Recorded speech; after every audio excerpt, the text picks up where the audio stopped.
Bom dia, Suzana. Seja bem-vinda aos estúdios da Alvorada. Um prazer recebê-la aqui. Hoje a gente vai conversar um pouquinho, né, sobre o trabalho do Núcleo Assistencial Caminhos para Jesus, né? Essa instituição funciona aqui em BH desde 1969, né? A princípio era um projeto um pouco menor que distribuía ali alimento para as pessoas na rua, né, para a população em situação de vulnerabilidade.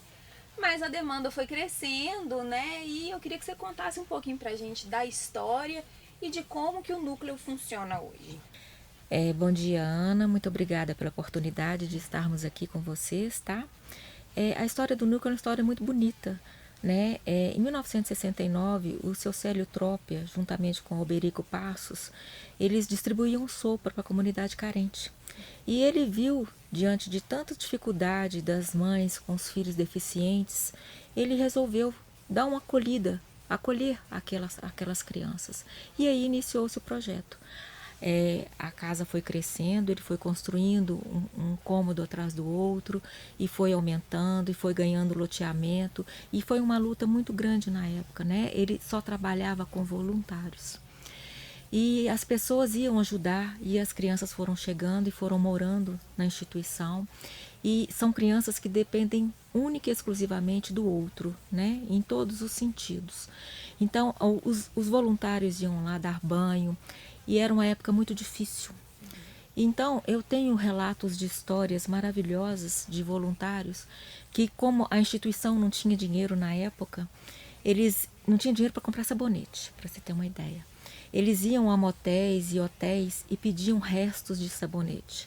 E juntavam aquilo e ferviam e coavam, tiravam os cabelos para poder dar banho nas crianças. Os voluntários levavam fraldas, eles mesmos lavavam as fraldas, eles cuidavam daquelas crianças com muito carinho.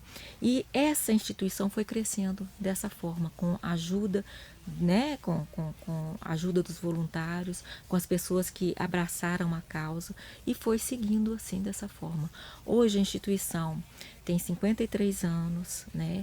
Nós temos hoje acolhidos na casa, são 85 crianças acolhidas que moram conosco, 48 idosos que moram conosco. Assistimos a 233 alunos que temos uma escola Sérgio Pacheco, 233 crianças também, todas deficientes. E atendemos, nós temos um grupo multidisciplinar, uma equipe multidisciplinar que atende 84 crianças da comunidade. Todo esse público que eu estou falando com você são carentes, sabe? Socioeconomicamente. Então, assim, é uma instituição mesmo que luta com toda a força, com todo o carinho para se manter, né? Porque nós temos um gasto exorbitante lá dentro, exorbitante mesmo, porque nós temos 40 mil quilos de roupa lavada por mês, 8 toneladas de refeições que são servidas por mês, 900 fraldas dia nós gastamos ali dentro. Então, o gasto da instituição é muito grande, sabe? Com medicamento, nós gastamos em torno de 68 mil por mês. A nossa grande ajuda vem do público físico, os doadores, porque 93,8% da nossa arrecadação vem de corações generosos como os de vocês, que lutam pela nossa causa, né? Que depositam, que nos ajudam. É dessa forma que nós conseguimos dar continuidade ao trabalho. Daqui a pouquinho a gente vai entrar um pouquinho mais nessa questão Uhum. das contribuições, né? Mas antes eu queria, né? Você já mencionou aí, hoje funcionam 3 casas, né? Sim. Casa do Caminho, da Esperança e o Centro de Educação. Como que funcionam esses ambientes? Qual que é o papel de cada um? Bom, a Casa do Caminho é onde nós acolhemos as crianças com paralisia cerebral. É o nosso público-alvo, né? Não tem outra comorbidade ali dentro a não ser a paralisia cerebral. Então, a Casa do Caminho, composta hoje de 85 crianças, nós temos uma equipe multidisciplinar que cuida deles lá dentro, né? Temos um público muito grande de cuidadores e de técnicos de enfermagem. Então, a casa é deles, né? É uma casa alegre, eles são felizes, né? Dentro da dificuldade deles, eles são tratados como pessoas normais, eles entendem tudo. A única dificuldade deles é que eles estão presos dentro de um corpo que não responde aos estímulos que eles desejam, né? Que é falar, se locomover. Mas é uma casa que funciona 24 horas, nós temos plantões 24 horas ali dentro.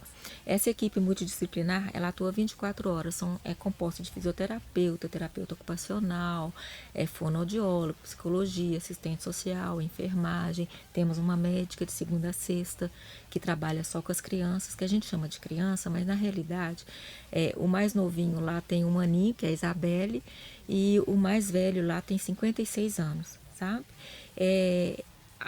Essa casa, o trabalho da Casa do Caminho, condiciona as crianças a terem uma maior qualidade de vida e isso gera um número de anos maiores na existência de cada um, sabe? A nossa última que faleceu lá, ela faleceu com 57 anos, foi acolhida desde de bebê, né? Então, assim, a casa, ela trabalha 24 horas e, assim, eles são muito bem tratados, eles são muito bem cuidados, eles são muito felizes também, né? As visitas, as famílias visitam, mas normalmente as famílias deixam lá e não voltam mais, sabe? Eles vão se distanciando e até não voltarem mais. Mas algumas famílias estão presentes. Eu acredito que tem até um pouco a ver com um certo preconceito, né? Vocês encaram alguma situação desse tipo? Ou esse contato com a família vocês não procuram? Como que funciona essa relação com a família? A assistente social procura, conversa, sabe? Chama para as reuniões. Algumas são presentes, igual eu estou te falando, algumas são presentes, sabe? Mas a maioria, eu acredito que é muito difícil você cuidar de uma criança nessa situação, porque depende de você 24 horas por dia, para carregar, para dar banho, para alimentar, para trocar, para levar para médico. Então são famílias extremamente carentes e que tem que trabalhar para o seu autossustento. Como é que elas vão trabalhar fora? Com quem que elas vão deixar essa criança? Com quem que elas vão deixar esse filho?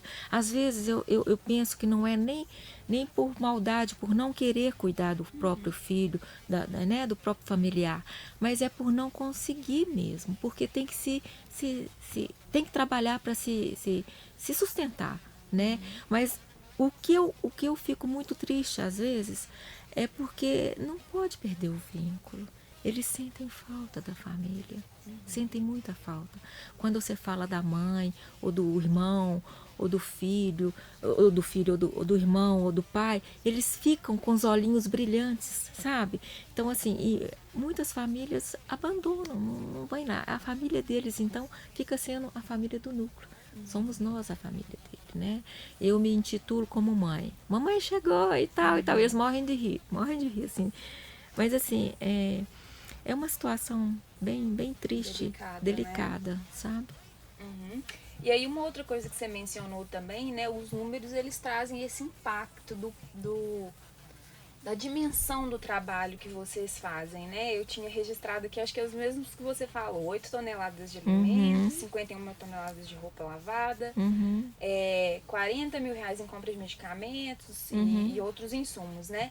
E aí agora eu queria que você explicasse pra gente, né, como que se dá a destinação desses recursos e como que é também a captação, né?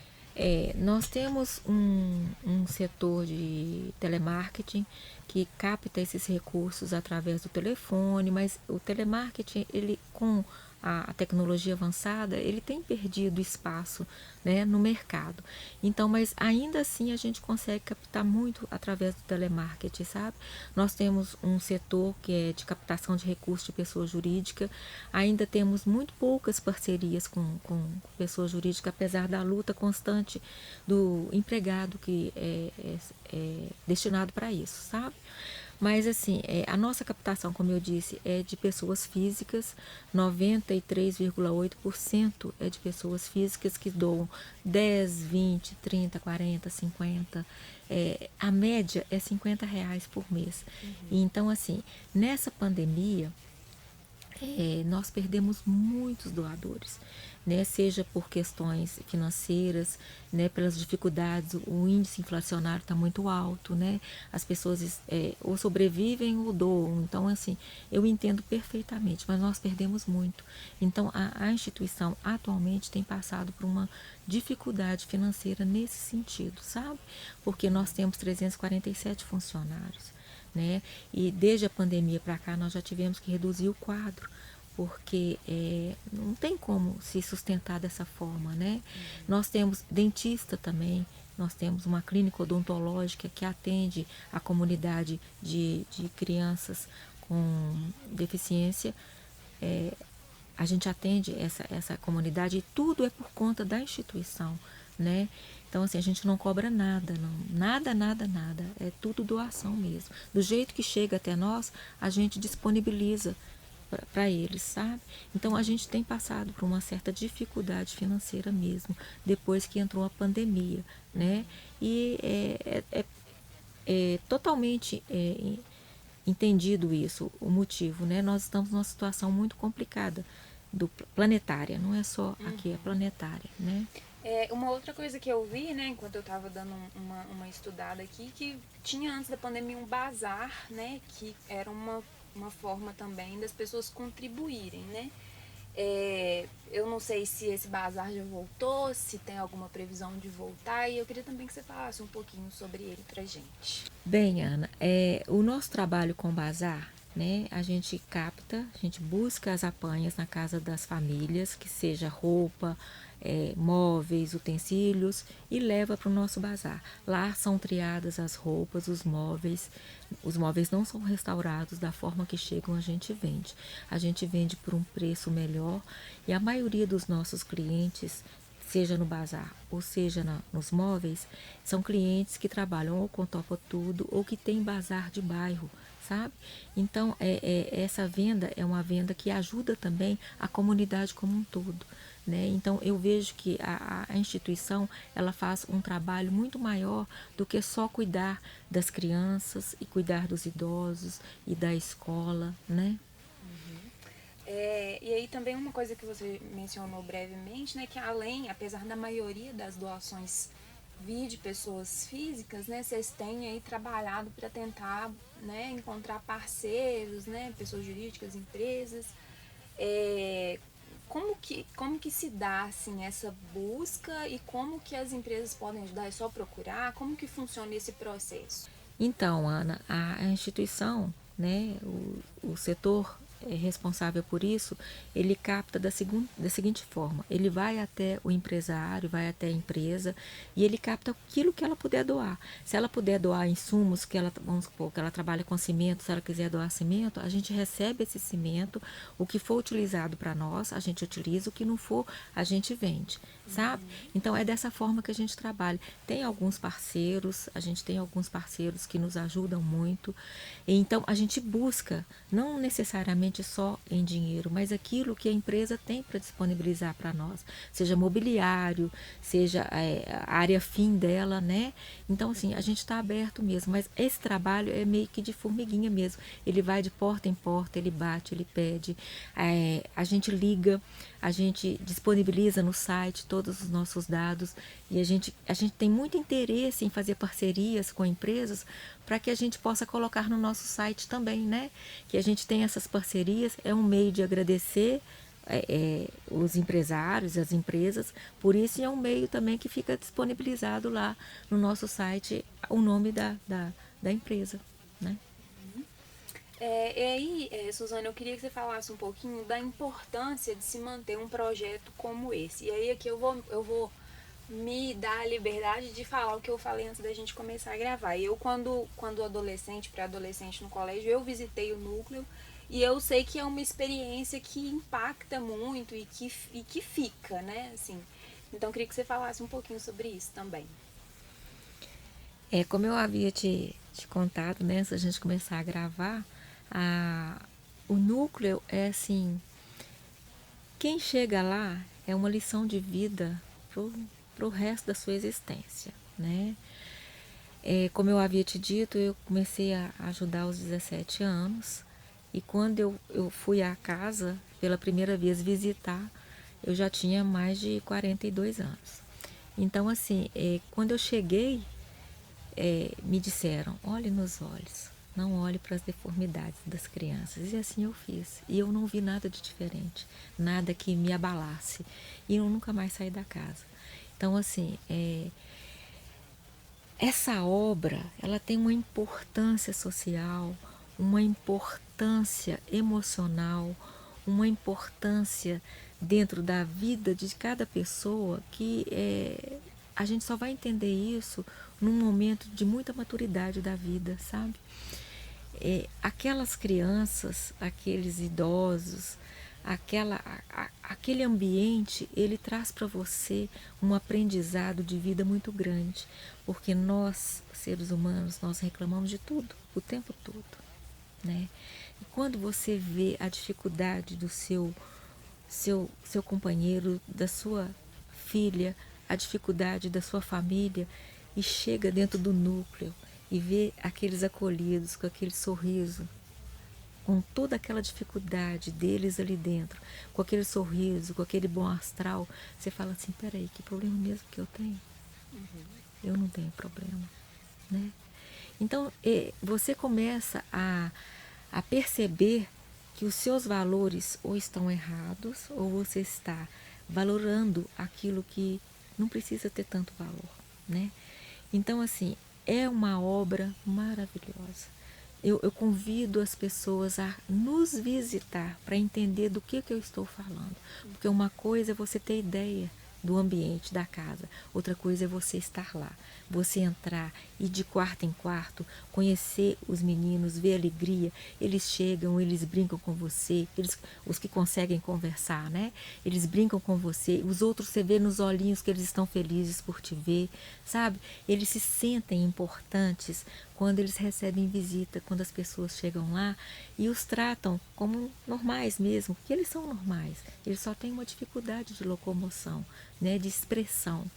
Então, assim, é uma obra que eu não consigo nem dimensionar, porque eu vivo ali há muitos anos, eu estou ali há muitos anos, e quem trabalha ali dentro tem muito amor no coração, tem uma dedicação muito grande. As pessoas, elas se envolvem com a causa, elas se envolvem com a causa, com o núcleo. A gente tinha uma colaboradora que já até se aposentou, trabalhou lá há 45 anos, ela não falava, eu não trabalho para o núcleo, eu sou o núcleo. É diferente, né? Então, o núcleo, a dimensão dessa obra é inestimável, inestimável, sabe? E aí, para a gente encerrar, né, eu queria que você deixasse aí também, além desse convite tão importante para que as pessoas visitem, quem quiser ajudar, como que faz, como que procura, e deixar o espaço aí também, caso você queira acrescentar alguma coisa que a gente ainda não tenha falado, o microfone está aberto. Ana, nós hoje trabalhamos com carnê, débito em conta, nós temos o nosso telemarketing, como eu já falei, né? Nós temos o telefone da instituição, que as pessoas podem entrar em contato, nós temos o nosso site, onde tem Pix, né? Tem todas as contas que vocês podem fazer transferência. A gente realmente precisa muito do apoio da comunidade como um todo, da sociedade como um todo, para que essa obra persevere. E o que eu gostaria muito de falar é que aquela casa, ela é uma casa de amor de verdade, sabe? As pessoas que estão ali, elas não estão pelo dinheiro, elas estão ali pelo trabalho, pela obra, por poder ajudar aqueles que não têm voz, aqueles que sempre estiveram à margem da sociedade. Porque você sabe que são, né? As pessoas com deficiências, hoje elas estão começando a ter um espaço dentro da sociedade, mas elas sempre andaram à margem da sociedade, né? Então, aquela casa, ela traz para o coração da gente uma paz muito grande. Então, o que eu queria pedir aqui hoje, de todo o coração, pensem em nós, pensem naquelas crianças que não têm voz, que não têm família, que não tem quem lute por elas. pensem nelas, ajudem, por favor. Nós precisamos muito de vocês para que essa obra persevere, continue, né, nos ajudando para que nós possamos também ajudar a todos eles, tanto aqueles que trabalham ali dentro, quanto aqueles que moram ali dentro, né, como a comunidade como um todo que a gente assiste. É isso que eu precisava falar. Bacana, é um trabalho realmente muito, muito bonito, muito louvável. E então eu agradeço para a gente encerrar aqui mais uma vez a participação aqui nos nossos estúdios. Muito obrigada pela oportunidade, a Rádio Alvorada, vocês todos, viu? Que Deus os abençoe e continue sempre com vocês também. Assim seja. Amém.